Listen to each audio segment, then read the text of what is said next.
Quand on parle de ces monstres de puissance qui s'élèvent dans le ciel avec à leur sommet au choix des hommes ou autres satellites ou sondes, on ne peut pas s'empêcher de penser à la puissance phénoménale nécessaire pour réaliser un tel exploit. Mais comme tout ce qui est bon, ça a aussi son penchant négatif, comme ont déjà pu me le faire remarquer certains fervents écologistes qui suivent mes vidéos.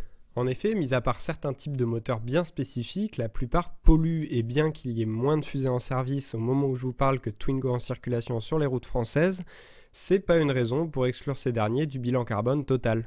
Avant de commencer la vidéo, sachez que je suis très ouvert à la critique tant qu'elle est construite. Les seules critiques que je prends pas en compte sont les insultes gratuites, les commentaires de conspirationnistes, et pour cette vidéo, une nouvelle catégorie fait son apparition, je n'accepterai pas non plus les commentaires des climato-sceptiques. Bon, maintenant que les règles du jeu sont présentées, on balance le générique.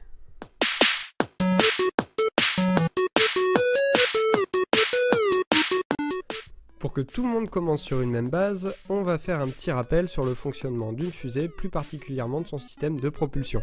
Une fusée est propulsée en l'air par son moteur en utilisant le principe d'action-réaction. Ce principe nous explique tout simplement que tout corps A exerçant une force sur un corps B subit une force d'intensité égale mais de sens opposé exercée par le corps B.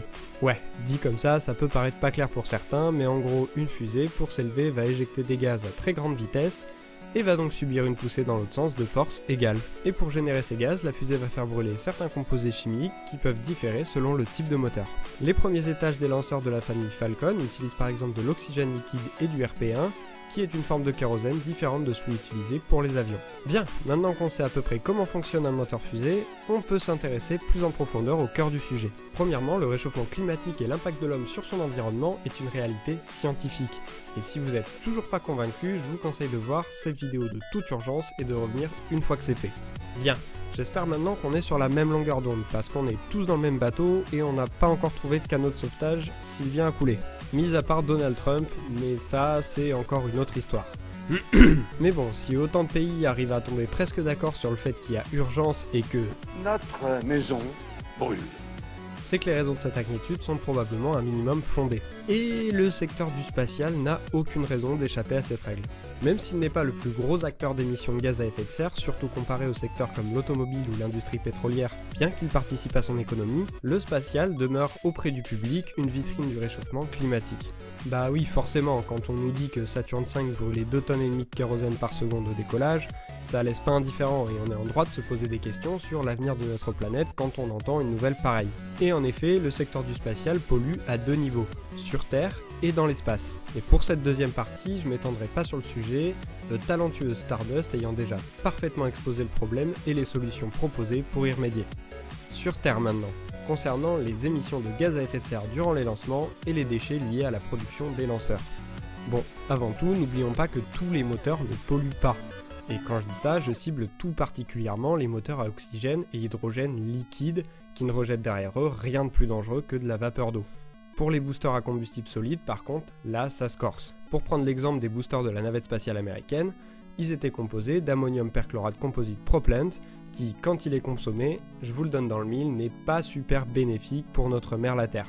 Surtout quand on voit qu'Ariane Group, qui utilise à peu de choses près les mêmes carburants, envisage de ne plus récupérer ses EAP à l'avenir, la manœuvre étant jugée trop coûteuse par l'entreprise. Cela dit, plusieurs options ont déjà été proposées et certaines sont même déjà mises en œuvre, dont une que vous connaissez désormais tous, la récupération des premiers étages des lanceurs de SpaceX. Cela permet, en plus de réduire les coûts d'accès à l'orbite, de réduire également l'impact sur la planète en évitant beaucoup de tâches néfastes pour l'environnement, tels que certains procédés chimiques mis en place pour le traitement de certaines pièces qui polluent nos eaux et nos mers, et qui amoindrit aussi l'impact de l'acheminement des pièces venues des quatre coins du pays.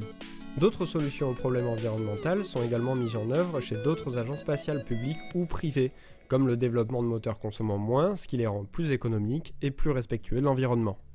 D'autre part, beaucoup de zones de lancement sont converties en parcs naturels, favorisant la diversité de la faune et de la flore, et mettant à l'abri certaines espèces protégées, comme c'est le cas en Floride ou en Guyane. Au-delà de tout ça, l'humanité a au cours des années imaginé des moyens bien plus ingénieux et loufoques les uns que les autres, qui permettraient un accès à l'espace propre et économique, mais un épisode entier leur sera consacré.